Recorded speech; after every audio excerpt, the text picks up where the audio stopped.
في عمارة قديمة واقفة على ناصية شارع جنبي، كانت كل الشقق مأهولة ما عدا شقة واحدة، شقة رقم 13. الباب كان دايما مقفول واللمبة اللي فوقه مكسورة، والسكان اتفقوا من غير كلام إنهم ما يطلعوش الدور ده إلا للضرورة، مش لأنهم شافوا حاجة لكن لأنهم سمعوا. أوسخ الناس من يكره القرآن. أصابعك ستشهد عليك يوم القيامة بأنك شاركت القرآن وكتبت استغفر الله. وإذا سألك عبادي عني فإني قريب. صوت جر رجلين بعد نص الليل، همسات طالعة من ورا الباب، ريحة بخور تقيلة تخنق النفس. الشقة دي كان ساكن فيها راجل اسمه سالم، راجل هادي، ملامحه عادية بس عينه دايما فيها نظرة تقيلة كأنها بتقيس اللي قدامه.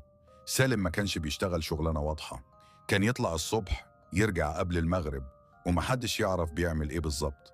اللي الناس ما تعرفوش إن سالم كان بيمارس السحر والأعمال، مش علشان الفلوس وبس لكن علشان كان مستمتع بأذية غيره. في الشقة 13 كان في أوضة مقفولة دايما.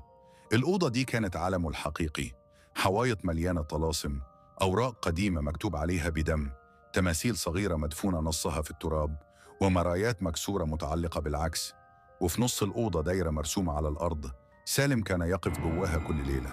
أول ضحية كانت الحاجة أم حسين، ست طيبة ساكنة في الدور التاني، كانت دايما تشتكي إن صحتها بتسوء فجأة من غير سبب، تحاليل سليمة، دكاترة محتارة، وفي الآخر ماتت في هدوء.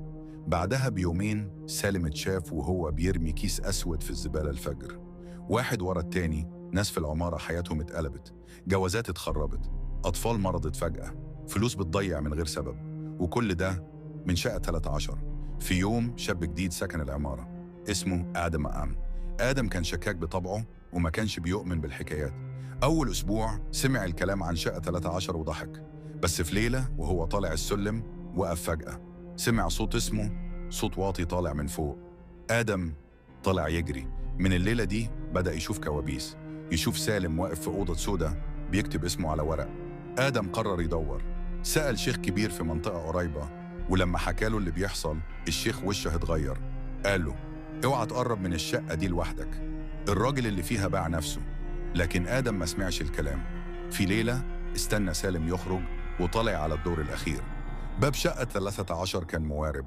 أول ما دخل حس إن الهوا تقيل والنفس صعب. شاف الأوضة، شاف الطلاسم، وشاف صور لسكان العمارة، كل صورة متعلق فيها دبوس. وفي الركن شاف صورته. قبل ما يلحق يتحرك الباب اتقفل. سالم كان وراه. ضحك سالم وقال كنت مستنيك. سالم اعترف، قال إنه زمان كان شخص عادي، اتظلم، خسر كل حاجة، ولما لجأ للسحر حس بالقوة لأول مرة. قال أنا ما بقتلش الناس، أنا بسيبهم يتعذبوا. في اللحظة دي الشيخ اللي حذر آدم كان واقف بره العمارة جاي ينقذه.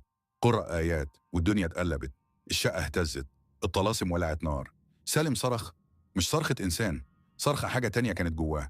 الأرض اتشقت والنار بلعت سالم، اختفى. تاني يوم الشرطة دخلت الشقة، مفيش أي أثر لسالم، ولا نار ولا دم. بس الأغرب إن شقة 13 اتقفلت بالشمع الأحمر. بعد شهور العمارة هديت، الحياة رجعت طبيعية.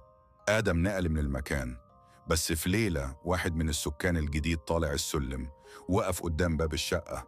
الرقم كان لسه 13، واللمبة فوق الباب نورت، ومن ورا الباب اتسمع همسة، لسه الدور جاي.